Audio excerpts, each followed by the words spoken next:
Hello everyone. Student, आज हम लोग यूपी पीसीएस का जो हम लोग पीवाईक्यू सीरीज स्टार्ट किया है। प्रीलिम्स की जो सवाल को सॉल्व करने का एक सीरीज हम लोगों ने स्टार्ट किया है। उसमें आज हम लोग एक नए टॉपिक को देखेंगे। और आज के टॉपिक को बेसिकली एक यूनिट कह लीजिए आप, क्योंकि ये डिजीज़ेज जो है ये काफ़ी तरीके के एनिमल्स कह लीजिए कि उससे होता है। और बेसिकली उसमें से आज जो पहला हम लोगों ने टॉपिक पिक किया है वो आपका वायरल डिजीजेस के बारे में आज हम लोग अध्ययन करेंगे। यानी मेरे कहने का मतलब ये है कि जो भी वायरस से होने वाले डिजीज़ हैं, आज हम लोग उनके सवालों को सॉल्व करेंगे जो 2024 के पहले तक के पीवाईक्यूज में आ रखे हैं। ओके, तो हम लोग बिना किसी देरी की सीधे सवाल पर आते हैं। दोस्तों, आज का जो पहला सवाल है वो कह रहा है कि if a human disease breaks out across a large region of the world, what is it called। यानी मेरे कहने का मतलब अगर इसे हिंदी में हम लोग समझें तो सवाल ये कह रहा है कि यदि कोई मानव रोग, ह्यूमन डिजीज की बात कर रहा है, यदि कोई मानव रोग विश्व के एक बड़े क्षेत्र में फैल जाए तो उसे क्या कहा जाता है। आई होप इस सवाल को आप लोग समझ पा रहे होंगे। यानी मेरे कहने का मतलब ये है कि वो कोई मानव रोग अगर वर्ल्ड के किसी एक लार्ज एरिया में, सपोज कीजिए कि ये अर्थ है और ये ऑलमोस्ट, ये कह रहा है एक large area in the sense ये एक कंट्री हो सकता है, या ये बेसिकली एक कॉन्टिनेंट हो सकता है, या बेसिकली ये फाइनली एक पूरे प्लैनेट की बात कर रहा है, यानी पूरा ग्लोब हो सकता है। ओके, तो इस सवाल के कहने का मतलब है कि मानव रोग जो विश्व के एक बड़े क्षेत्र में फैल जाए तो उसे क्या कहते हैं। तो एक एक करके हम लोग ऑप्शन की बात करते हैं। पहला ऑप्शन कह रहा है कि पैंडेमिक। पैंडेमिक बेसिकली वो बीमारी है स्टूडेंट जो एक बड़े क्षेत्र में फैलती है, यानी एक बड़े क्षेत्र में फैलती है, बड़े क्षेत्र में फैलती है। और इसके साथ साथ मैंने एग्जांपल के तौर पे आपको बता ही दिया कि पूरा देश हो, एक कंट्री हो सकती है, या एक कॉन्टिनेंट हो सकता है, या पूरा प्लैनेट हो सकता है। ओके, और जिससे बड़ी संख्या में लोग प्रभावित होते हैं, तो उस कंडीशन को पैंडेमिक कहा जाता है। पैंडेमिक को हिंदी में बेसिकली महामारी बोलते हैं, महामारी। ओके, तो पैंडेमिक क्या होता है स्टूडेंट। पैंडेमिक वो कोई डिजीज जो कि किसी एक कंट्री में या एक कॉन्टिनेंट में या पूरे के पूरे इस धरती पे फैले, उस कंडीशन को पैंडेमिक बोलते हैं। अगर एग्जांपल के तौर पे हम लोग देखें तो हाल ही फिलहाल में अभी 4-5 साल पहले की बात है, कोविड जो 19 हुआ था वो भी एक तरीके का पैंडेमिक ही था। ओके, दूसरे की अगर हम लोग बात करें, दूसरा ऑप्शन एपीडेमिक की बात कर रहा है। एपीडेमिक स्टूडेंट ऐसी बीमारियां होती है जिनके मामले बड़ी संख्या में आपको देखने को मिलते हैं और काफ़ी कम समय में पूरी आबादी को अपने भीतर चपेट में ले आता है। ओके, यानी कहने का मतलब ये है कि एपिडेमिक जो होता है वो एक तरीके की बीमारी होती है जिसकी ज़्यादा से ज़्यादा संख्या, आप कह लीजिए कि मतलब ढेर सारी आबादी काफ़ी कम समय में उस पर्टिकुलर बीमारी से पीड़ित होती है। उस कंडीशन को एपिडेमिक बोलते हैं। ओके, रही बात एंडेमिक की, तो एंडेमिक ऐसा कंडीशन है जो कि किसी स्थान पर पाए जाने, किसी विशेष स्थान पे पाए जाने वाले किसी विशेष जन समूह या कम्युनिटी की आप बात कर लीजिए, कम्युनिटी, किसी विशेष स्थान पर पाए जाने वाले किसी विशेष जन समूह को अपने चपेट में ले सकता है। और ये बेसिकली एक लोकलाइज्ड एरिया हो सकता है, एक गांव हो सकता है, एक शहर हो सकता है। ये इसकी जो फैलने की कैपेसिटी होती है बहुत ब्रॉड नहीं होती है, लेकिन इतनी होती है कि उस मतलब कम्युनिटी को काफ़ी डैमेज पहुंचा सकता है ये। तो बेसिकली ऐसे कंडीशन को एंडेमिक बोलते हैं। ओके, और रही बात ऑप्शन डी की एपीजूटिक। एपीजूटिक जो है स्टूडेंट वो आपका एपिडेमिक और एपीजूटिक जो है लगभग ऑलमोस्ट मिलता जुलता टर्म है। मिलता जुलता टर्म इन द सेंस ये है कि दोनों के मतलब लगभग समान है, बस फर्क ये है कि एपिडेमिक जो होता है ये ह्यूमन की बात करता है इसमें, यानी ह्यूमन को प्रभावित करने वाले जो डिजीज होते हैं ह्यूमन। ओके, लेकिन लेकिन एपीजूटिक जो होता है वो बेसिकली एनिमल की बात करता है, यानी काफ़ी कम समय में किसी एनिमल को, यानी एनिमल कम्युनिटी की, एनिमल जो ग्रुप की बात कर लीजिए आप, एनिमल ग्रुप को नुकसान पहुंचाने वाले जो डिजीज होते हैं उसको एपिजूटिक कहते हैं। लेकिन काफ़ी कम समय में अगर ह्यूमन कम्युनिटी को नुकसान पहुंचाया जाए तो उसे एपिडेमिक कहा जाता है। ओके, तो इस पर्टिकुलर सवाल का आंसर आपका हो जाएगा option number A, pandemic. Pandemic का मतलब होता है कि ओवरऑल काफ़ी बड़ी मात्रा में, काफ़ी लार्ज एरिया में। ओके, तो सवाल ही यही कह रहा है कि अगर जो ह्यूमन डिजीज़ है वो एक क्रॉस एक लार्ज एरिया में फैल जाए इस दुनिया के, तो उसे क्या कहा जाएगा, तो उसे पैंडेमिक कहा जाएगा। और इसका लेटेस्ट जो एग्जांपल मैंने आपको बताया कोविड-19। ओके, तो इस पर्टिकुलर सवाल का ऑप्शन नंबर एक करेक्ट हो जाएगा। हम लोग अगले सवाल को देखते हैं। अगला सवाल कह रहा है कि the recent global pause during कोविड-19 pandemic was caused due to. Recent global pause during कोविड-19 पैंडेमिक। ओके, तो अगर इसे हिंदी में समझने की कोशिश करें तो ये कह रहा है सवाल कि कोविड-19 महामारी के दौरान हाल ही में वैश्विक स्तर पर आए ठहराव का कारण। तो बेसिकली ये कह रहा है कि ग्लोबल काज, ग्लोबल मतलब होता है वैश्विक, यानी ग्लोबल लेवल पे जो ठहराव आया था, यानी पॉज जो हुआ था, रुकावट आई थी, वो इन चारों ऑप्शन में से किसकी वजह से आया था। तो पहला ऑप्शन दे रखा है सार्स कोव 1, सेकेंड वन दे रखा है आपका H5N1, थर्ड वन आपका दे रहा है सार्स कोव 2, एंड फाइनली दे रहा है चौथा ऑप्शन आपका मर्स कोव 2। ओके, एक यहाँ पे ट्रिक लॉजिक हो सकता है अगर आपको पर्टिकुलर इस क्वेश्चन का आंसर नहीं पता होगा। तो एक यहाँ पे ज़्यादातर लोग यूट्यूब पे ये बताते हैं कि ये सॉल्व करने का टेक्निक होता है बेसिकली। तो उस टेक्निक में से एक ये भी टेक्निक होता है कि जनरली अगर दो ऑप्शन आपको सिमिलर दिखाई दें तो मोटे तौर पे उन्हीं में से कोई एक आंसर आपको देखने को मिलता है। ओके, तो मतलब ये 100% ट्रू तो नहीं है, बट ये है कि मोर देन 70% ये लॉजिक अप्लाई होता है। अगर आप पीवाईक्यूज को सॉल्व करेंगे तो धीरे धीरे आप इस चीज़ को समझेंगे कि जब भी आपको दो सिमिलर ऑप्शन नज़र आए तो समझ लीजिए कि आपको एग्जामिनर उसी उसी दोनों ऑप्शन में ट्रैप करने की कोशिश कर रहा है, तो उन्हीं दोनों में से कोई एक आपका सही होने के चांसेस होता है। मैं ये बिल्कुल नहीं कर रहा हूँ कि ये 100% बात सही है। ओके, कभी कभी ये रॉन्ग भी होता है, लेकिन ज़्यादातर केसेस में आपको ये करेक्ट मिल जाएगा। अगर यहाँ पे देखा जाए तो ये पहला ऑप्शन और तीसरा ऑप्शन, यानी ये और ये लगभग मिलते जुलते ऑप्शन आपको नजर आ रहे होंगे। पहले में कह रहा है कि SARS CoV 1 and second one कह रहा है सार्स कोव 2, यानी यहाँ भी सार्स आया है और यहाँ भी सार्स आया। ओके, लेकिन यहाँ पे कोव 1 दे रखा है एंड यहाँ पे कोव 2। अब मामला अगर 50-50 पे आए तो आप एक और मैच करा सकते हैं कि ऑप्शन नंबर डी में दे रखा है मर्स कोव V5, यानी यहाँ भी कोव 2 की बात यहाँ भी कर रहा है, कोव 2 की बात यहाँ कर रहा है। यानी ये ज़्यादा प्रोबेबिलिटी इसकी ये है कि ये दोनों जगह देखने को मिल रहा है। यहाँ पे सार्स मैच कर गया, यहाँ पे कोव 2 मैच कर गया। ओके, तो ज़्यादा चांसेस ये हैं कि ऑप्शन नंबर सी आपका करेक्ट होगा, जो कि बिल्कुल करेक्ट आंसर है आपका। यहाँ पे सार्स कोव 2 की बात कर रहा है, जिससे अभी हाल ही फिलहाल में कोविड-19 पैंडेमिक के दौरान पूरे ग्लोबल पॉज यानी ठहराव आया था, देखने को मिला था। ओके, तो इसका करेक्ट आंसर हो जाएगा स्टूडेंट आपका सार्स कोव 2। ये लॉजिक जो मैंने आपको बताया ये बिल्कुल 100% राइट नहीं है, बट ये मेजॉरिटी के केस में आपको क्वेश्चन सॉल्व करने में मदद करता है। ओके, अगला सवाल है आपका स्टूडेंट।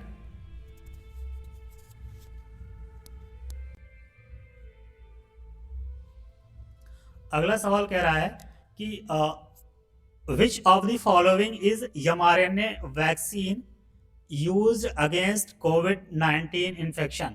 वो इन चारों में से वो कौन सा है जो कि mRNA वैक्सीन है। ओके, पहला ऑप्शन दे रखा है साइनोवैक, सेकंड दे रखा है आपका नोवावैक्स, थर्ड वन दे रखा है आपका मॉडर्ना, चौथा दे रखा है आपका स्पुतनिक। अब साइनोवैक की अगर बात किया जाए स्टूडेंट, साइनोवैक जो है आपका ये एक तरीके का इनएक्टिवेटेड वायरस से बनाया जाता है। इनएक्टिवेटेड वायरस से बनाया जाता है। ओके, और ये चाइना में बनाया गया था।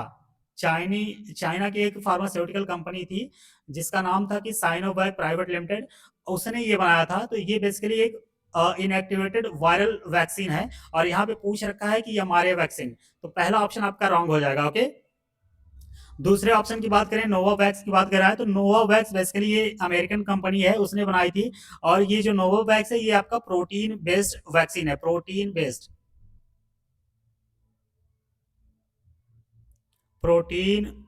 Based vaccine. ओके, ये यूएसए की कंपनी बनाई थी, तो ये प्रोटीन यहाँ पे हमारे ने पूछ रखा है, तो ये भी आपका नहीं होगा, यानी ऑप्शन नंबर बी भी आपका रॉन्ग हो जाएगा। ओके, मॉडर्ना की अगर बात किया जाए स्टूडेंट, तो ये भी आपका एक यूएसए बेस्ड कंपनी ने ही बनाया था, और बेसिकली ये एक तरीके का एमआरएनए वैक्सीन है। ओके, एमआरएनए वैक्सीन है, कौन सी? मॉडर्ना। तो आपका आंसर यहाँ पे करेक्ट ऑप्शन नंबर सी हो जाएगा, मॉडर्ना। ऑप्शन डी को भी हम लोग देख लेते हैं, स्पुतनिक की बात कर रहा है। स्पुतनिक 5 नाम से एक वैक्सीन आई थी कोविड 19 के दौरान, जिसका नाम था स्पुतनिक 5। ये बेसिकली एक रशियन वैक्सीन थी। ओके, ये रसिया के वैज्ञानिकों ने इसे बनाया था, स्पुतनिक 5। और अगर इसकी बात किया जाए तो ये एक वायरल वैक्सीन था, वायरल वेक्टर वैक्सीन। तो मैंने आपको 4 ऑप्शन है, चारों का अलग अलग बता दिया है। साइनोवैक जो है इनएक्टिवेटेड वायरल वैक्सीन है, नोवावैक्स जो है प्रोटीन बेस्ड वैक्सीन है, मॉडर्ना जो है वो एमआरएनए वैक्सीन है, और स्पुतनिक जो है आपका वायरल वेक्टर वैक्सीन है। ओके, तो इनमें से आपको मैंने आंसर बता ही दिया है कि ऑप्शन सी जो है मॉडर्ना, वो एक एमआरएनए वैक्सीन है। ओके, जो कि रसिया की कंपनी द्वारा बनाया गया था। इसका ऑप्शन नंबर सी आपका करेक्ट हो जाएगा। ओके, अगला सवाल देखते हैं स्टूडेंट। साइनोवैक, यहाँ पे साइनोकैक लिख दिया है, लेकिन ये रॉन्ग हो गया, ये साइनोवैक है। Okay, Sinovac given for Covid 19 is, अभी मैंने आपको पिछले ही सवाल में बताया कि साइनोवैक जो है एक आपका बेसिकली ये आप एक तरीके का आप यूं कह लीजिए कि साइनोवैक जो है आपका होल वायरस वैक्सीन है, यानी इनएक्टिवेटेड वायरस वैक्सीन है ये। तो इसका ऑप्शन नंबर डी आपका करेक्ट हो जाएगा। ये एक तरीके का वायरस वैक्सीन है। ओके, तो यहाँ पे ऑप्शन डी आपका करेक्ट हो जाएगा। 2022 के पीसीएस में पूछ रखा है, क्योंकि ये कोविड का समय था, उस समय ये सवाल भर भर के आ रहे थे कि ये वैक्सीन किस तरीके का वैक्सीन है। ओके, अगला सवाल है, which of these decreases in human body due to dengue fever. यानी सवाल के पूछने का मतलब ये है कि ये कह रहा है कि डेंगू फीवर जो होता है, डेंगी कह लीजिए या डेंगू फीवर, जब ये होता है तो इन चारों ऑप्शन में प्लेटलेट्स, हीमोग्लोबिन, शुगर और वाटर में, इन सब में सबसे ज्यादा किसकी कमी होती है? तो डेंगू फीवर में जनरली आपको स्टूडेंट जानने को मिलेगा कि डेंगू फीवर के दौरान जो ब्लड में प्लेटलेट्स पाए जाते हैं वो काफी कम हो जाते हैं। तो इसका ऑप्शन नंबर 1 करेक्ट हो जाएगा। ओके, अब हम लोग अगर प्लेटलेट्स की बात करें कि आखिर ये होता क्या है, तो थोड़ा सा इसके बारे में हम लोग जान लेते हैं। जो प्लेटलेट्स होता है स्टूडेंट, इसे हम लोग थ्रोम्बोसाइट्स के नाम से भी जानते हैं, थ्रोम्बोसाइट्स।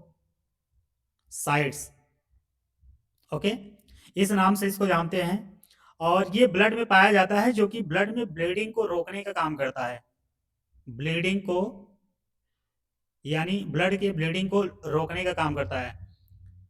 ओके, ब्लीडिंग को रोकने का काम करता है, रोकने का काम करता है। ओके, इसके अलावा अगर ये बात किया जाए कि स्टूडेंट इसकी फॉर्मेशन कहाँ होती है, ये बनता कहाँ है हमारे शरीर में, तो ये जनरली बोन मैरो में बनता है, बोन मैरो। इसके बनने की जो जगह है उसको बोलते हैं बोन मैरो।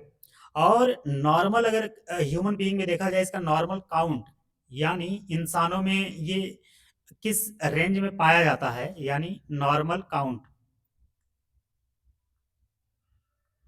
तो नॉर्मल काउंट की अगर बात किया जाए तो ये लगभग 1.5 लाख से लेकर के 4.5 लाख पर माइक्रो लीटर ऑफ ब्लड में पाया जाता है। ओके, तो जो प्लेटलेट्स होता है स्टूडेंट, उसको थ्रोम्बोसाइट्स के नाम से भी जाना जाता है। ये इसका मुख्य काम है कि ये ब्लड को ब्लीडिंग से बचाता है। इसके फॉर्मेशन की जो जगह है उसे बोन मैरो बोलते हैं, और इसका जो नॉर्मल काउंट है वो लगभग 1.5 लाख से लेके 4.5 लाख पर माइक्रोलीटर ऑफ ब्लड ये पाया जाता है। अगर ये अधिक हो जाए तब भी खतरा है, और ये कम हो जाए तब भी खतरा है। अब दोनों सिचुएशन को मैं आपको बता ही दे रहा हूं कि अगर ये टू लो हो जाए, यानी बहुत कम हो जाए, तो बहुत कम होने के केस में क्या होगा कि जो ब्लीडिंग होगी वो बहुत आसानी से होगी, यानी इजी ब्लीडिंग। यानी जो ब्लीडिंग होगी स्टूडेंट वो काफ़ी आसानी से होगी।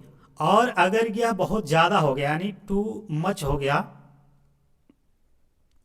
तब उस केस में जो ब्लड है वो क्लॉट होने के चांसेस बहुत बढ़ जाते हैं, ब्लड क्लॉट। ओके, इसके जो चांस है वो काफ़ी इंप्रूव हो जाते हैं, काफ़ी बढ़ जाते हैं। यही मेन रीज़न है इसका कि प्लेटलेट्स को एक नॉर्मल कंडीशन में रहना बहुत ज़रूरी है। अदरवाइज दोनों की यानी बहुत ज़्यादा हो जाए तब भी बहुत नुकसान है, और बहुत कम हो जाए तब भी इसका बहुत बेनिफिट तो नहीं है, मतलब नुकसान ही है एक हिसाब से। ओके, तो इसकी जो नॉर्मल काउंटिंग है ये कभी कभी एग्जाम में पूछ रहता है। जनरली ये नीट के सवाल में आ जाएगा, लेकिन यहाँ पे आप ध्यान में रखिएगा कि 1.5 लाख से 4.5 लाख पर माइक्रोलीटर ऑफ ब्लड में ये इसकी जो नॉर्मल काउंटिंग है वो होती है। अगले सवाल पे चलते हैं स्टूडेंट। कह रहा है कि द डेंगू फीवर, फिर से वही डेंगू फीवर के बारे में बात कर रहा है, is caused by bite of which of the following mosquito. Okay, ये चार ऑप्शन दे रखा है, एडीज मॉस्किटो या एनाफिलीज या एशियन टाइगर मॉस्किटो या क्यूलेक्स। ओके, तो डेंगू फीवर की अगर बात करें स्टूडेंट, जो डेंगू फीवर होता है इसे ब्रेकबोन फीवर भी कहा जाता है। क्या कहा जाता है? ब्रेकबोन फीवर। इसे मतलब ब्रेकबोन फीवर इसलिए कहा जाता है कि जब भी किसी पर्सन को यानी किसी इंसान को जब डेंगू फीवर होता है तो उसकी हड्डियां काफ़ी पेनफुल हो जाती, बहुत दर्द होता है हड्डियों में। यही रीजन है कि इसे ब्रेकबोन फीवर कहा जाता है। और बेसिकली ये एक तरीके का एडीज जो मॉस्किटो होता है, एडीज मॉस्किटो, उससे होता है। बेसिकली जो एडीज मॉस्किटो होता है यानी स्पीसीज जो इसकी एडीज है उससे होता है ये। ओके, और इसमें भी अगर देखा जाए तो बहुत कॉमनली जो है वो आपका एडीज एजिप्टी, इस वजह से इस स्पीसीज से बहुत कॉमन होता है। ओके, तो एडीज जो मॉस्किटो है उससे होने वाला जो फीवर होता है उसे हम लोग डेंगू फीवर कहते हैं।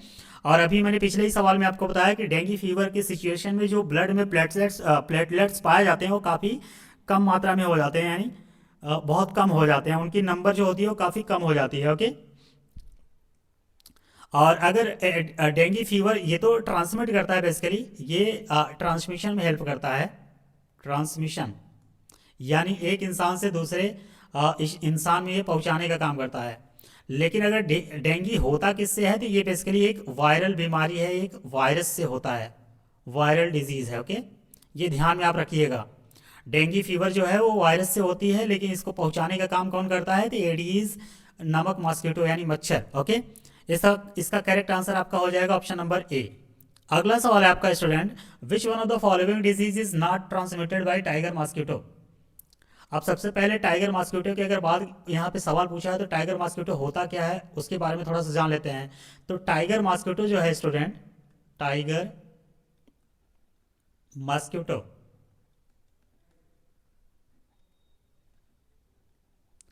इसी के एक और नाम है, इसे फॉरेस्ट मॉस्किटो भी कहा जाता है, फॉरेस्ट मॉस्किटो। ओके, या टाइगर मॉस्किटो का दूसरा जो नाम है वो फॉरेस्ट मॉस्किटो है। तो जो स्पीसीज है जिसे हम लोग टाइगर मॉस्किटो कहते हैं उसका जो साइंटिफिक नेम है उसका नाम है आपका Aedes elbow pictus, Aedes albopictus. इसी मच्छर को टाइगर मॉस्किटो के नाम से जाना जाता है। ओके, अब टाइगर मॉस्किटो जो है ये बेसिकली साउथ ईस्ट एशियन का नेटिव है, मतलब ये साउथ ईस्ट एशियन जो कंट्रियां हैं वहाँ पे आपको ज़्यादा देखने को मिलता है।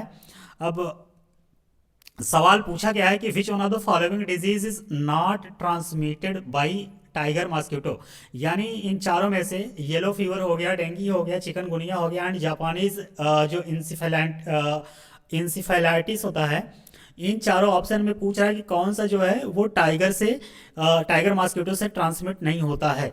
तो अगर टाइगर मॉस्किटो की बात किया जाए स्टूडेंट तो टाइगर मॉस्किटो जो है वो आपका येलो फीवर मतलब डिजीज को कॉज करता है, डेंगू भी इसी से हो सकता है और चिकनगुनिया भी इसी से हो सकता है। लेकिन जो जापानीज इंसिफेलाइटिस है जिससे बेसिकली ये टाइगर मॉस्किटो के द्वारा ये नहीं होता, तो जो होता है ये बेसिकली उससे ये आप कह लीजिए कि क्यूलेक्स जो स्पीसीज है उससे होता है।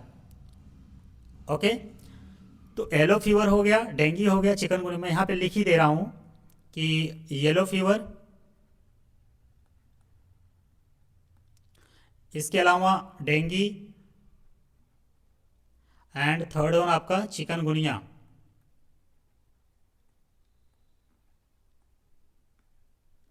ये तीनों जो हैं वो टाइगर मॉस्किटो से होते हैं, टाइगर मॉस्किटो,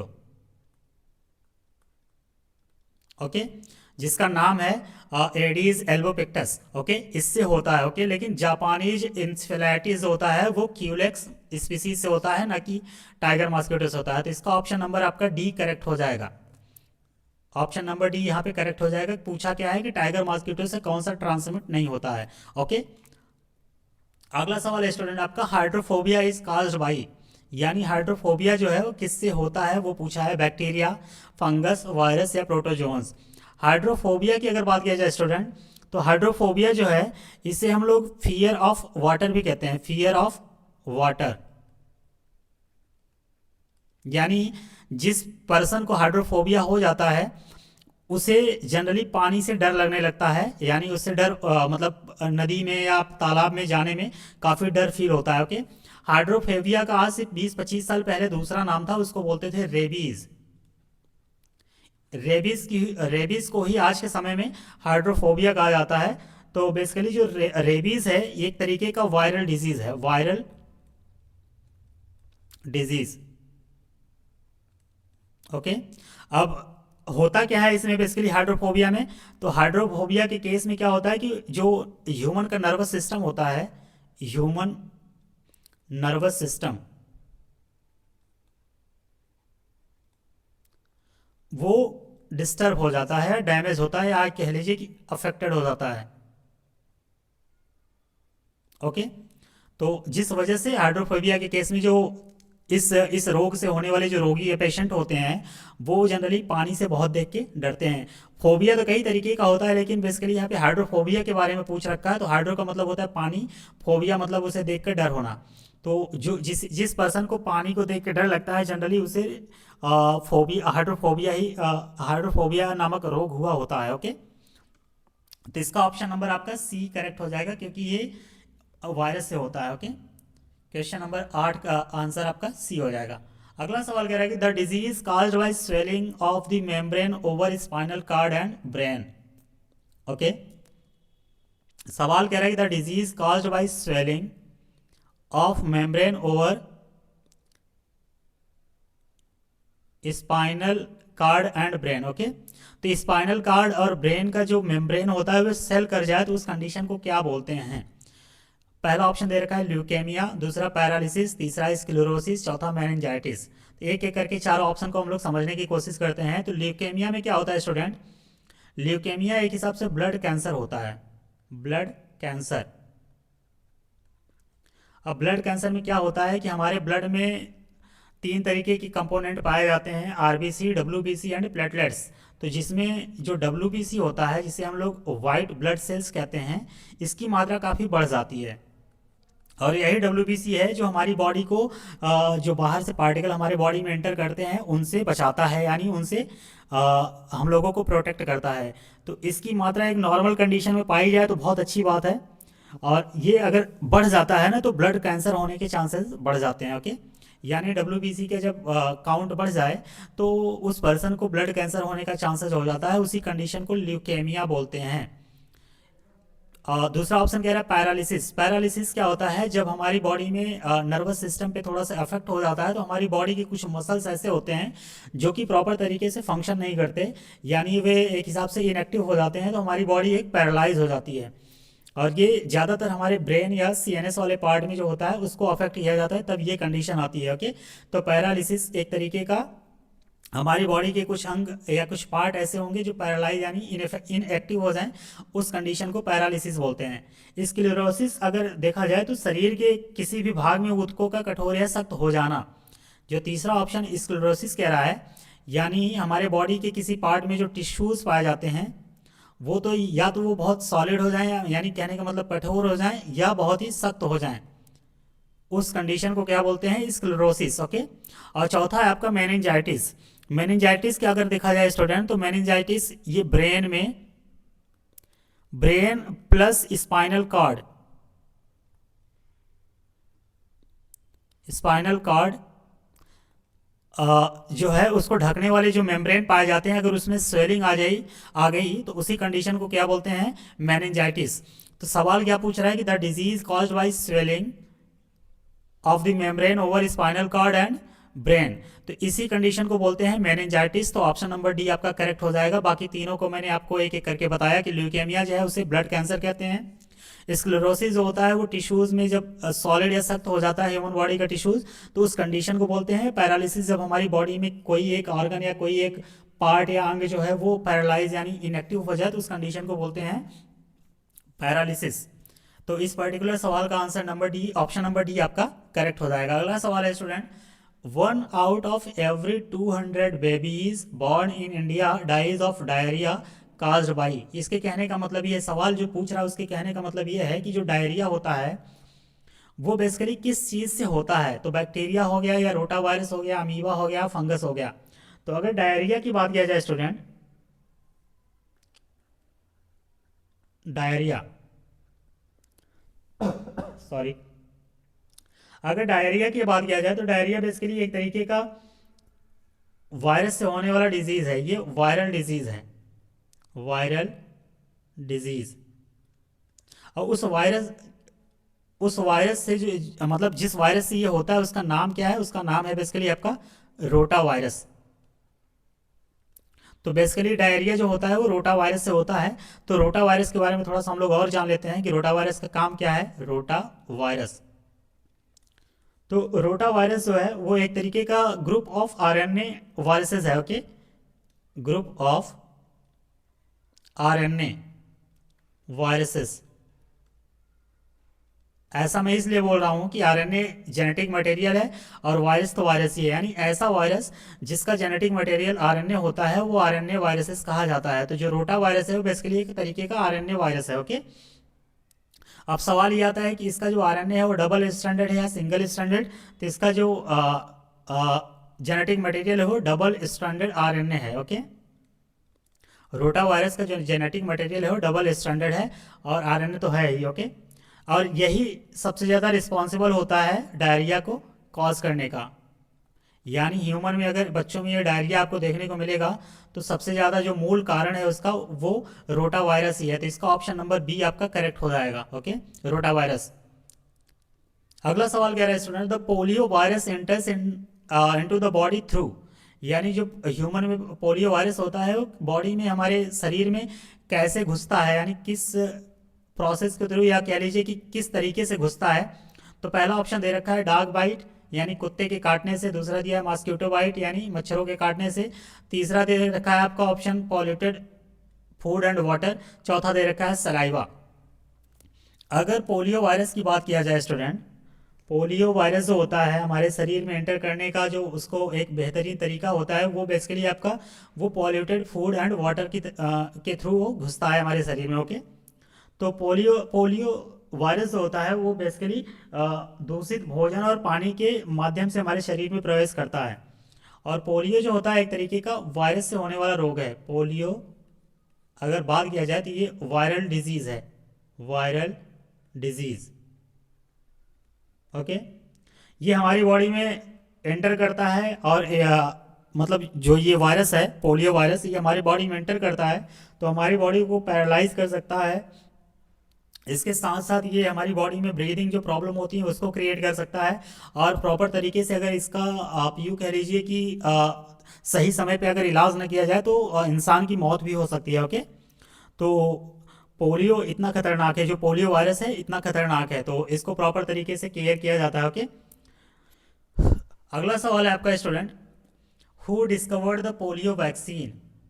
इन चारों लोगों में से Alexander Fleming, Jonas Salk, Robert Koch and Edward Jenner, इन चारों लोगों में से कौन वो इंसान है जो कि सबसे पहले पोलियो वैक्सीन को खोजा था। तो पोलियो वैक्सीन की अगर बात किया जाए तो 1952 में स्टूडेंट एक साइंटिस्ट थे जिनका नाम था जोनास साक। उन्होंने सबसे पहले पोलियो वैक्सीन को खोजा था। कब? 1952 में। ओके, अब पोलियो को मैंने आपको पिछले सवाल में बता ही दिया कि ये हमारे बॉडी के ब्रेन को इफेक्ट करता है, जिस वजह से हमारी बॉडी जो है पैरालाइज हो सकती है, और प्रॉपर तरीके से अगर इलाज न किया जाए तो इसमें पेशेंट की मृत्यु यानी डेथ भी हो सकती है। तो इस क्वेश्चन नंबर 12 का जो आंसर होगा आपका ऑप्शन नंबर बी, जोनास साक होगा। ओके, ये 1952 में इन्होंने पोलियो वैक्सीन की खोज किया था। अगला सवाल कह रहा है कि विच of these is not a viral disease. इनमें से पूछ रहा है कि इन चारों में से कौन सा है जो वायरल डिजीज नहीं है। तो मेजल्स की अगर बात किया जाए तो मेजल्स आपका वायरल डिजीज है। रेबीज मैंने अभी आपको बताया कि रेबीज जो होता है एक वायरल डिजीज होता है। रेबीज का ही दूसरा नाम था आपका हाइड्रोफोबिया। पोलियो अभी पिछले ही सवाल में हम लोग देखा कि ये वायरस से ही होता है। ट्यूबरकुलोसिस की अगर बात किया जाए, इसे हम लोग कॉमन लैंग्वेज में टीबी बोलते हैं। ओके, जो ट्यूबरकुलोसिस होता है स्टूडेंट, ये बेसिकली एक तरीके का बैक्टीरियल डिजीज है, ये वायरल डिजीज नहीं है। ओके, तो ऑप्शन नंबर डी आपका करेक्ट हो जाएगा। तो ट्यूबरकुलोसिस की अगर बात आई है तो थोड़ा सा इसके बारे में जान ही लेते हैं। ट्यूबरकुलोसिस, जिसे शॉर्टकट में टीबी बोलते हैं। ओके, तो ट्यूबरकुलोसिस जो होता है स्टूडेंट, ये हमारे शरीर में जब होता है तो ये ज़्यादातर हमारे केस में मतलब लंग्स को इफेक्ट करता है, यानी अफेक्ट लंग्स। मेरे कहने का मतलब है जिस भी इंसान को टीबी अगर होता है तो टीबी जो बीमारी होती है वो हमारे बॉडी में जो लंग्स यानी फेफड़ा होता है उसको इफेक्ट करता है। यह एक तरीके का बैक्टीरियल डिजीज है, बैक्टीरियल डिजीज। ओके, अब बैक्टीरियल डिजीज तो है ही, तो वो उस बैक्टीरिया का नाम भी आप जान लो कि जिस बैक्टीरिया से ये होता है, तो उसका नाम है आपका माइकोबैक्टीरियम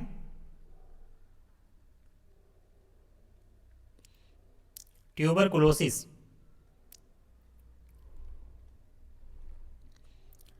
यही वो बैक्टीरिया है जिस वजह से इंसानों में टीबी होता है। ओके, और ये हमारे भारत में मतलब one of the most death causing disease है। यानी अगर रफली इंडिया की बात किया जाए तो इंडिया में सबसे ज़्यादा टीबी से मृत्यु होने के चांसेस होते हैं। पूरी दुनिया में सबसे ज़्यादा अगर टीबी से मरने वाले पेशेंट हैं वो भारत में ही हैं। ओके, इसका correct answer option number D हो जाएगा। अगला सवाल कह रहा है the pathogen responsible for common cold, यानी जो सर्दी जुकाम होता है हम लोगों को नॉर्मली, सर्दी जुकाम, सर्दी जुकाम जो हम लोग कॉमन बोलचाल भाषा में बोलते हैं, उसी को जो पढ़े लिखे लोग हैं सीबीएसई बोर्ड वाले वो बेसिकली उसको कॉमन कोल्ड के नाम से जानते हैं। तो सवाल ये पूछ रहा है कि जो कॉमन कोल्ड होता है वो किसकी वजह से होता है। तो पहला ऑप्शन दे रखा है आर्थोमिक्सो वायरस, दूसरा दे रखा है राइनो वायरस, तीसरा दे रखा है आपका ल्यूकेमिया वायरस, चौथा दे रखा है आपका पोलियो वायरस। तो आर्थोमिक्सो वायरस से अगर देखा जाए स्टूडेंट तो इससे एक रोग होता है जिसका नाम है इन्फ्लुएंजा। इन्फ्लुएंजा, इन्फ्लुएंजा जो रोग होता है इसी को बेसिकली अगर और शॉर्ट में देखें तो फ्लू बोलते हैं। तो इन्फ्लुएंजा होने का जो कारण है वो आर्थोमिक्सो वायरस होता है। ओके, राइनो वायरस से कॉमन कोल्ड होता है और इस पर्टिकुलर सवाल का आंसर राइनो वाला ऑप्शन नंबर बी आपका करेक्ट हो जाएगा। ओके, तो जो कॉमन कोल्ड होता है स्टूडेंट वो आपका राइनो वायरस से होता है। ल्यूकेमिया वायरस से मतलब मैंने आपको बता ही दिया कि ल्यूकेमिया वायरस से जो ल्यूकेमिया होता है बेसिकली वो जब हमारे ब्लड में डब्ल्यूबीसी की काउंट यानी नंबर बढ़ जाए तो उस कंडीशन को ल्यूकेमिया बोलते हैं। बेसिकली इसे ब्लड कैंसर के नाम से जाने जाते हैं। पोलियो वायरस पोलियो उत्पन्न करने वाला एक वायरस होता है। ओके, तो इस पर्टिकुलर सवाल का जो करेक्ट आंसर आपका ऑप्शन नंबर बी हो जाएगा, राइनो वायरस। अगले सवाल पे चलते हैं। अगला सवाल कह रहा है कि the liver disease hepatitis B is caused by, यानी जो हेपेटाइटिस बी है सबसे पहले ये जान लीजिए कि ये एक लीवर डिजीज है। लीवर डिजीज सवाल में ही दे रखा है लेकिन आपको इसको अलग से नोट कर लेना है। अब लीवर डिजीज है तो ये बेसिकली लीवर में करता क्या है, तो लीवर में ये इन्फ्लेमेशन यानी सूजन पैदा करता है। इन्फ्लेमेशन, सूजन, हमारे लीवर में ये सूजन उत्पन्न करता है। और ये ज़्यादातर जो हेपेटाइटिस बी है ये एक तरीके की लीवर की बीमारी है। ओके, अब हेपेटाइटिस बी के बारे में थोड़ा सा और जान लेते हैं स्टूडेंट कि जो हेपेटाइटिस बी होता है ही, just a minute,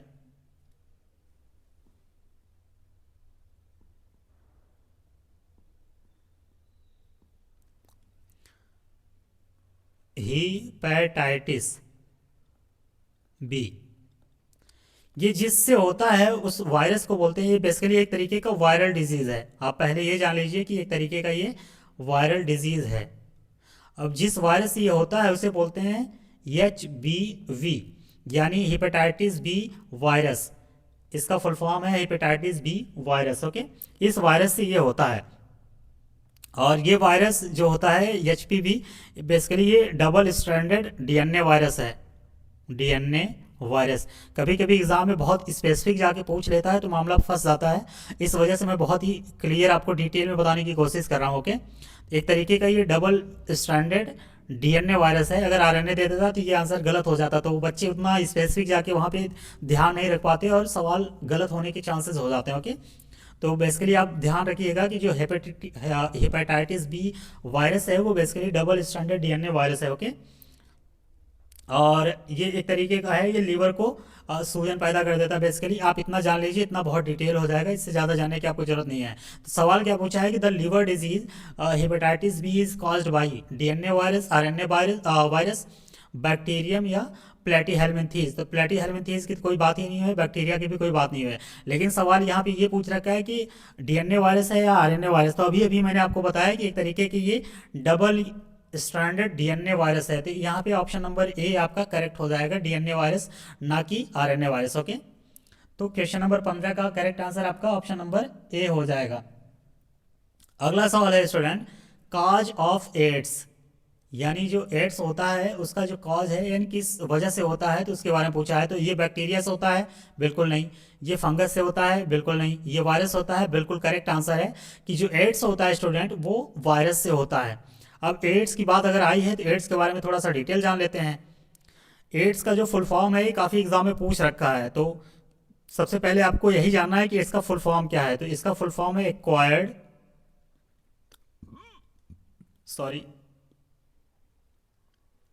immune deficiency syndrome.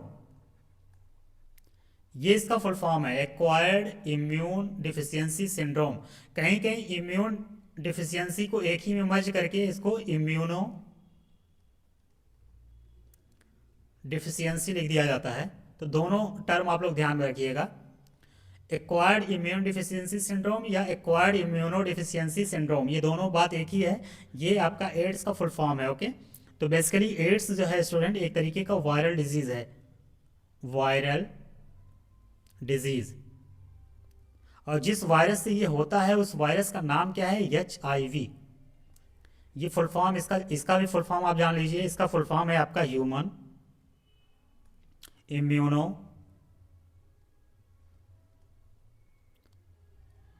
Deficiency virus, immuno deficiency virus. ये HIV का फुल फॉर्म है आपका ह्यूमन इम्यूनो डिफिशियंसी वायरस। ये एक तरीके के जो HIV है स्टूडेंट, एक तरीके का जो रोटा वायरस, इसका जो फैमिली से बिलोंग करता है ये, जस्ट अ मिनट,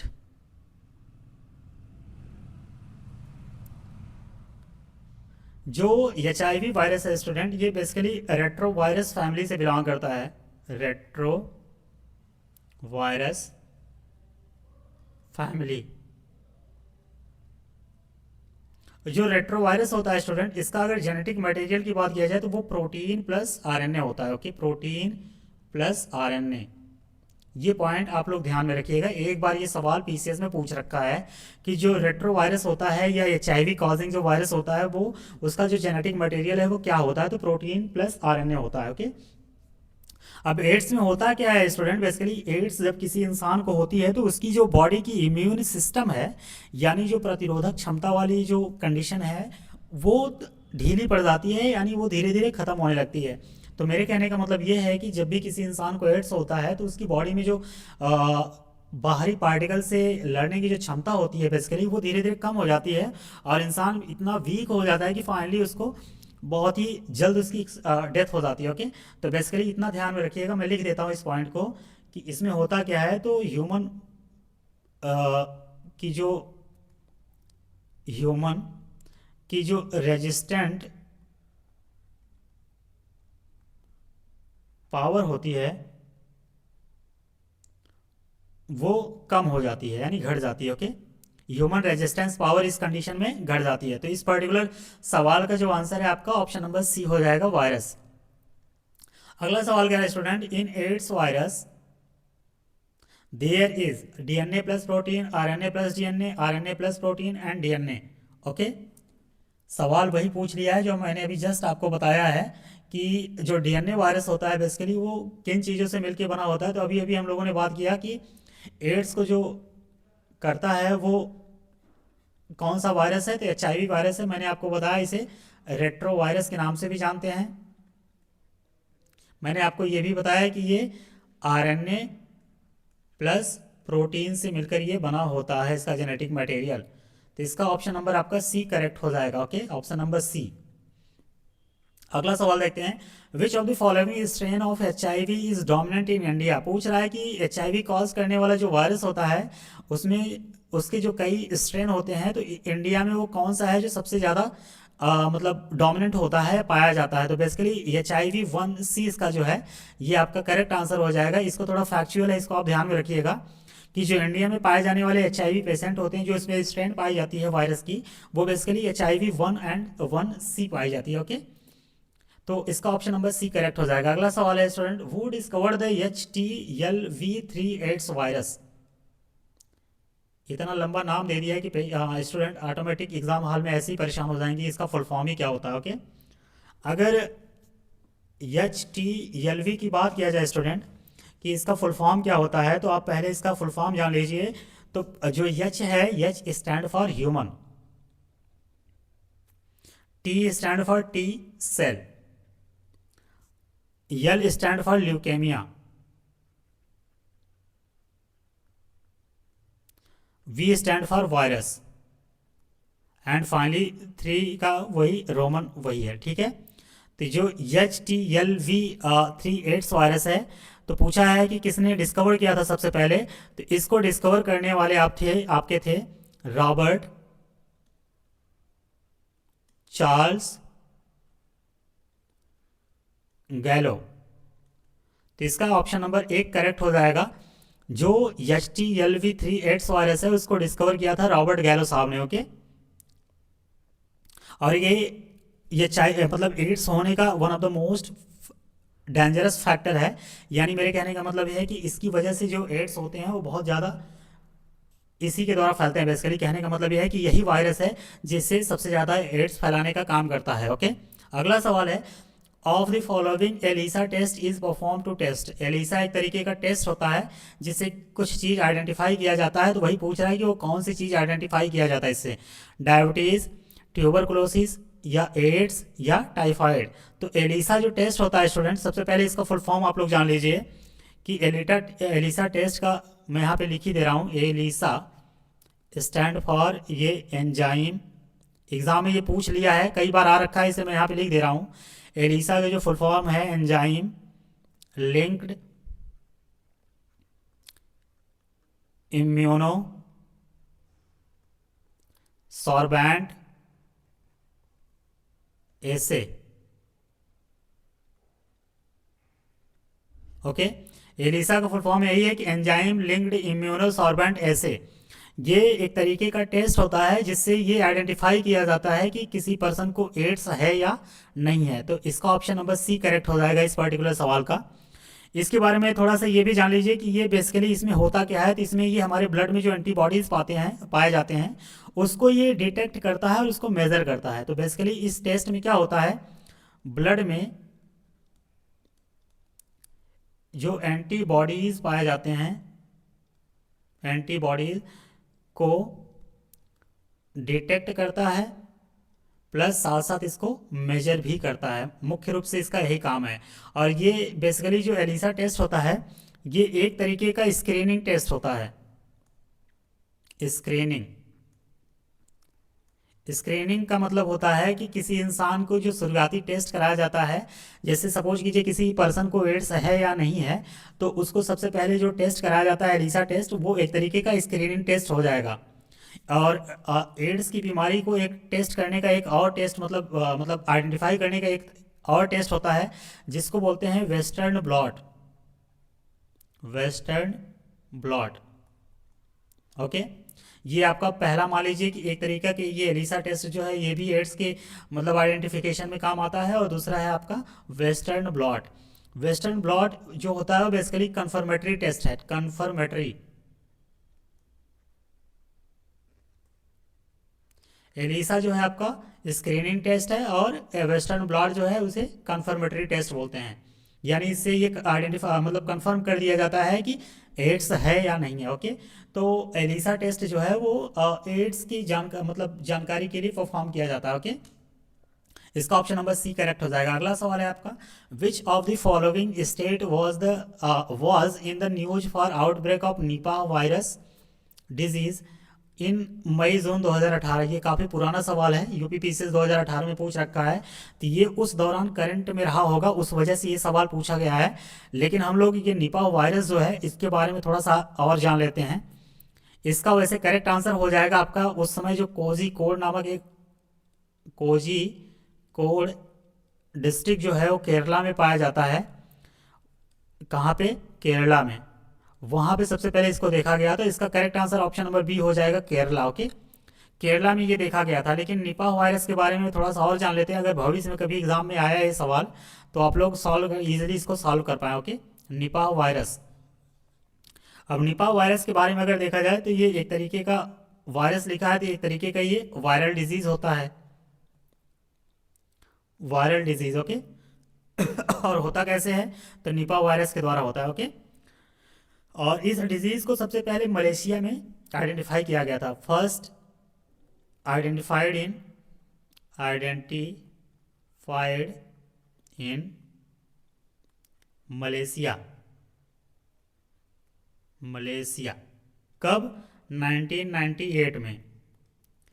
और इसका जो नाम है निपाह वायरस, इसी मलेशिया में एक गांव पाया जाता है जिसका नाम है सुंगई निपाह। Sungai Nipah. इसी गांव ये एक गांव है मलेशिया में। ओके, एक गांव है। इसी गांव के बेस पे जो रिसर्चर हैं यानी जो वहाँ के डॉक्टर हैं, बेसिकली ये निपाह वायरस का जो नाम रखे हैं यही इसी गांव के नाम पर इसका नाम जो है वो निपाह वायरस रखा गया है। ओके, तो ये मलेशिया में पाया जाने वाला गांव है जिसका नाम है सुंगई निपाह। और ये 1998 में पहली बार आइडेंटिफाई किया गया था। कहाँ पे? ये मलेशिया में। इन केस अगर भविष्य में कभी सवाल आपको देखने को मिला तो आप लोग इसे इजीली आइडेंटिफाई कर पाए। ओके, तो निपा वायरस के बारे में थोड़ा सा यही आपको अधिक जानकारी मैंने दिया है। और ये आप लोग ध्यान में रखिएगा कि निपा वायरस जो है एक तरीके का वायरल डिजीज़ है और सबसे पहले ये मलेशिया में आइडेंटिफाई किया गया था। और इसका नाम अगर पूछे कि किसके बेस पे रखा गया है तो सोंगई निपा नामक एक गाँव था वहाँ, उसके बेस पे रखा गया है। तो इस पर्टिकुलर सवाल का आंसर जो है ऑप्शन नंबर बी, केरला हो जाएगा। ओके, अगला सवाल कह रहा है, student consider the given statement and reason. Assertion में पूछ रखा है कि small pox is transmitted by a virus. Small pox को हिंदी में कहते हैं चेचक। चेचक बड़ा खतरनाक नाम है बेसिकली। तो अब स्मॉल पॉक्स के बारे में पूछा है तो सबसे पहले हम ये जान लेते हैं कि स्मॉल पॉक्स होता कैसे। ओके, स्मॉल पॉक्स जिसे हम लोग चेचक भी बोलते हैं, मैंने आपको बता ही दिया। तो स्मॉल पॉक्स जो होता है बेसिकली एक तरीके का वायरस से होता है। उस वायरस का नाम है variola. Variola virus. Variola virus से ये होता है। ओके, पहला पॉइंट ये ध्यान में आप लोग रखिएगा। और इसके साथ साथ ये जो स्मॉल पॉक्स है ये स्मॉल ड्रॉपलेट्स जो पेशेंट का होते हैं उसके थ्रू ये फैलता है बेसिकली। यानी कहने का मतलब जो transmitted via infected droplets during close contact. जब कोई पेशेंट किसी और इंसान के कांटेक्ट में आता है तो उसकी बॉडी में जो इन्फेक्टेड पर्सन होता है उसकी बॉडी में जो छोटे छोटे ड्रॉपलेट्स होते हैं, यानी बोलने के दौरान हो सकता है या जिसको स्मॉल पॉक्स हुआ है उसमें एक लिक्विड की तरह फिल हो जाता है, अगर वो फूट गया और वो दूसरे इंसान के कांटेक्ट में आया तो वो वायरस उसकी उसकी बॉडी में भी इंटर कर जाता है और उसे भी स्मॉल पॉक्स होने के चांसेस बढ़ जाते हैं। लेकिन स्मॉल पॉक्स जो है आज के समय में अगर देखा जाए स्टूडेंट तो WHO ने इसे एंड कर दिया है, यानी इसको इरेडिकेटेड वैश्विक अनुकूलन घोषित कर दिया है 1980 में। 1980 में ही WHO ने इसे खत्म घोषित कर दिया है। खत्म घोषित किया गया है, घोषित कर दिया है। ओके, ये 1980 में ही मतलब ख़त्म घोषित कर दिया गया है कि इसकी अब जो स्मॉल पॉक्स के पेशेंट हैं वो अब नहीं हैं। लेकिन आप लोग ये ध्यान में रखिएगा कि ये एग्ज़ाम में अभी भी आने के लिए बहुत रेलिवेंट है, और एग्ज़ाम में अक्सर देखने को मिलता है कि ये वायरल डिजीज़ है या बैक्टीरियल डिजीज़, तो आप ये आइडेंटिफाई कर पाएँ ईजिली। ओके, तो स्मॉल पॉक्स एक तरीके का वायरस डिजीज़ है, और उस वायरस का नाम क्या है जिससे ये होता है, तो वायरियोला वायरस। ओके, आई होप इस पर्टिकुलर पॉइंट को आप लोग समझ पाएंगे। अब रीजन क्या कह रहा है कि the patient should rest on separate bed. बिल्कुल करेक्ट ऑप्शन मतलब रीजन होगा। क्यों? क्योंकि मैंने आपको बताया कि जो भी पेशेंट होता है उसके छोटे छोटे जो ड्रॉपलेट्स होते हैं, या तो वो बोलने के दौरान निकल जाए, या स्नीजिंग छींकने के दौरान निकल जाए, या वो कोई भी इंसान उसके बॉडी पे जो वायरस होते हैं उसमें जो लिक्विड होता है वो अचानक अगर फूटे और वो दूसरे के बॉडी के कांटेक्ट में आ जाए तो उसे भी होने के चांसेस हो जाते हैं। ओके, तो बेसिकली उसको एक सेपरेट बेड पे रखा जाता है पेशेंट को, ये करेक्ट है। और स्मॉल पॉक्स है एक तरीके के वायरस से होता है, ये भी मैंने आपको बता दिया। उस वायरस का क्या नाम है? Variola virus. तो असर्शन भी करेक्ट है और इसका रीजन भी करेक्ट है। ओके, इस हिसाब से अगर देखा जाए तो assertion and reason both are right, and the reason behind it is assertion is correct है। ओके, तो इसका ऑप्शन नंबर एक करेक्ट हो जाएगा। अगला सवाल कह रहा है कि विच of the following disease of milching animal. Milching animal वो होते हैं जो पहले खाना खा लेते हैं, मतलब ज़्यादातर, इसके बाद वो बैठ करके उसको आराम से मिल्च करते हैं। यानी गांव में अगर देखा जाए, अब बाकी सभी को पता तो नहीं होगा, हमें जहाँ तक उम्मीद है, लेकिन इसे पागुर बोलते हैं गांव में। पागुर करते हैं, यानी जैसे भैंस अगर देख ले, बफेलो की अगर बात किया जाए तो वो पहले खड़े ही मतलब फूड को खा जाते हैं, और बाद में उसे बैठ करके वापस निकाल के माउथ में फिर चबाते हैं, फिर उसको निगलते हैं, डाइजेस्ट करते हैं। ओके, तो वो मिल्चिंग एनिमल हो जाते हैं। तो basically which of the following disease of milching animal are infectious पूछ रहा है कि इन चारों में से foot and mouth disease, anthrax हो गया, या ब्लैक क्वार्टर हो गया, या काउपॉक्स हो गया, कौन कौन से हैं जो इन्फेक्शियस हैं। तो एक हिसाब से देखा जाए तो ये चारों जो हैं ये मिल्चिंग एनिमल्स में इन्फेक्शियस होते हैं, तो आपका ऑप्शन नंबर डी करेक्ट हो जाएगा। अब हम लोग जो जो भी यहाँ पे डिजीज़ का नाम दे रखा है उसके बारे में थोड़ा थोड़ा सा जान लेते हैं कि जो फूट एंड माउथ डिजीज़ होता है स्टूडेंट, ये बेसिकली एक तरीके का वायरल डिजीज़ है, वायरल डिजीज़। ओके, इसके अलावा वायरल डिजीज़ के अलावा ये ज़्यादातर डोमेस्टिक एनिमल को अफेक्ट करता है, डोमेस्टिक एनिमल को ये ज़्यादा अफेक्ट करता है। कौन? Food and mouth disease. जो एंथ्रेक्स लिया है ऑप्शन दूसरे में, एंथ्रेक्स की अगर बात किया जाए स्टूडेंट, तो ये बैक्टीरिया से होता है, ये एक तरीके का ये बैक्टीरियल डिजीज़ है, बैक्टीरियल डिजीज़। इस बैक्टीरिया का नाम क्या है जिससे ये होता है? उसका नाम है आपका आप यूँ कह लीजिए बैसिलस, मैं पूरा ही लिख दे रहा हूँ, बैसिलस एंथ्रासिस। इस बैक्टीरिया का नाम क्या है? Bacillus anthracis. ओके, और ये ज़्यादातर एनिमल को ही इफेक्ट करता है, एनिमल को ही ये भी इफेक्ट करता है। ब्लैक क्वार्टर की अगर बात किया जाए स्टूडेंट, ब्लैक क्वार्टर का एक और नाम है black leg, also known as black leg. Okay, अब ब्लैक लेग जो होता है एक तरीके का ये बैक्टीरियल डिजीज है,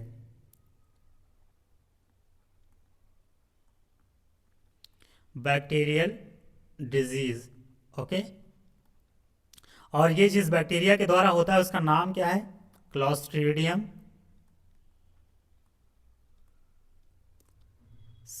चौवोई, CHAUVOEI, बहुत ही खतरनाक इसका नाम है, क्लॉस्ट्रीडियम चौवोई। और ये ज़्यादातर जो डोमेस्टिक एनिमल होते हैं उनको अफेक्ट करता है, डोमेस्टिक एनिमल। अगर डोमेस्टिक एनिमल की बात किया जाए तो ये जैसे सिप हो गया या गोट हो गया, उनको ये ज़्यादा चपेट में लेता है बेसिकली।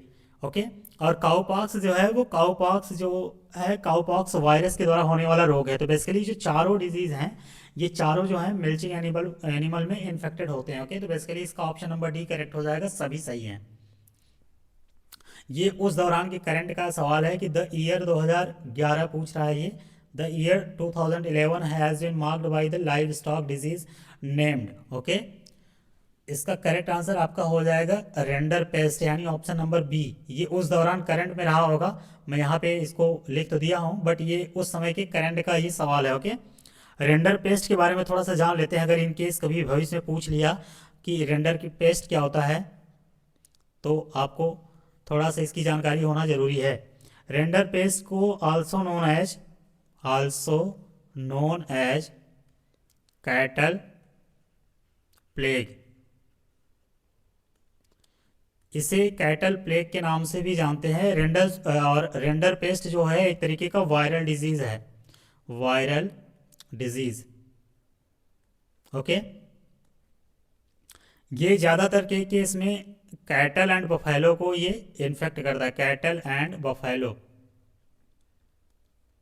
ज़्यादातर के केस में ये कैटल और बफेलो को इन्फेक्ट करता है, लेकिन ये 2011 में ही इरेडिकेटेड घोषित कर दिया गया है, यानी उसके बाद से ये इसके केस को वापस नहीं देखा गया है।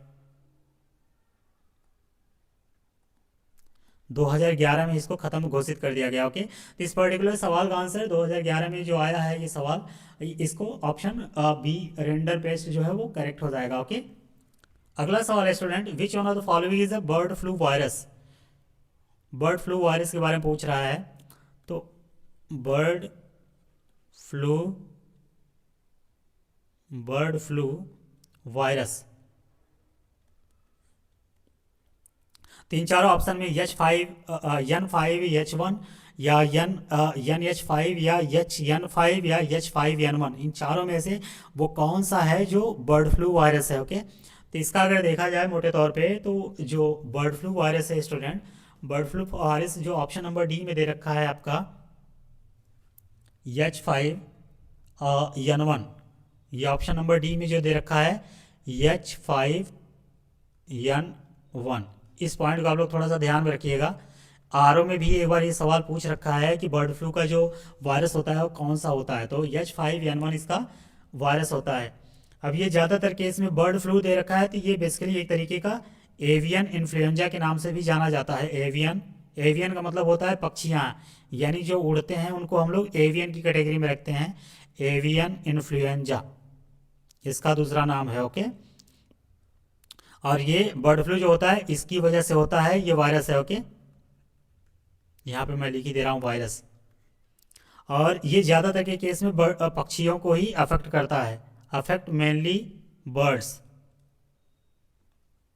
अब बर्ड्स में भी अगर देखा जाए तो ये सबसे ज़्यादा मुर्गियों को और बत्तखों को, मुर्गी एंड बत्तख, उनको ज़्यादातर ये केस में अफेक्ट करता है। ओके, तो इस पॉइंट को आप लोग ध्यान में रखिएगा। इस पर्टिकुलर सवाल का answer option number D correct हो जाएगा। ओके, अगले सवाल पे चलते हैं। इबोला के बारे में पूछ रहा है स्टूडेंट। इबोला नाम बड़ा प्यारा है इबोला, लेकिन जितना नाम इसका प्यारा है उतना ही खतरनाक है ये। इबोला की बात किया जाए तो चार ऑप्शन देख लेते हैं। पहला दे रखा है टेररिस्ट ऑर्गेनाइजेशन, दूसरा दे रखा है डेडली वायरस, तीसरा दे रखा है एड्स टेस्ट, और चौथा दे रखा है कि कोई नहीं। तो एड्स टेस्ट की बात तो होगी नहीं, क्योंकि मैंने आपको बता दिया है एलिसा और वेस्टर्न ब्लॉट नामक दो टेस्ट होते हैं जिससे आइडेंटिफाई किया जाता है कि किसी पर्सन को एड्स है या नहीं है। ओके, तो ऑप्शन नंबर सी तो ऑटोमेटिक चला जाएगा यहाँ पे, अगर थोड़ा बहुत आपको नॉलेज है तो। अब यहाँ पे दे रखा है इबोला टेररिस्ट ऑर्गेनाइजेशन, अगर आपको बिल्कुल नहीं पता होगा तो मे भी शायद आप कंफ्यूज हो सकते हैं, लेकिन ये टेररिस्ट ऑर्गेनाइजेशन नहीं है। ओके, तो फिर एक ही ऑप्शन बचा आपका, कौन सा, डेडली वायरस, यही आपका करेक्ट हो जाएगा। तो इबोला बेसिकली इसके बारे में थोड़ा जान लेते हैं कि ये एक तरीके का वायरस है। ओके, वायरस है, इबोला एक तरीके का वायरस है, और ये जानवरों और मनुष्य दोनों में फैलता है, यानी जानवर एनिमल्स प्लस मनुष्य यानी ह्यूमन, ये दोनों में फैलता है।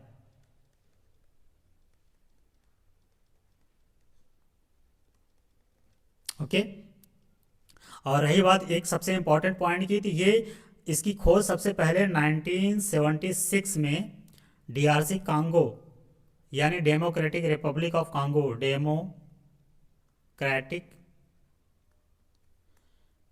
रिपब्लिक ऑफ कांगो एक देश है, ये अफ्रीकन कॉन्टिनेंट में। सबसे पहले इसको वहाँ पे आइडेंटिफाई किया गया था, और इसी देश में एक नदी पाई जाती है जिसका नाम है इबोला, इबोला रिवर। ये नदी के किनारे पाए गए एक गांव में ही सबसे पहले इसको खोजा गया था, किसको, इबोला वायरस को।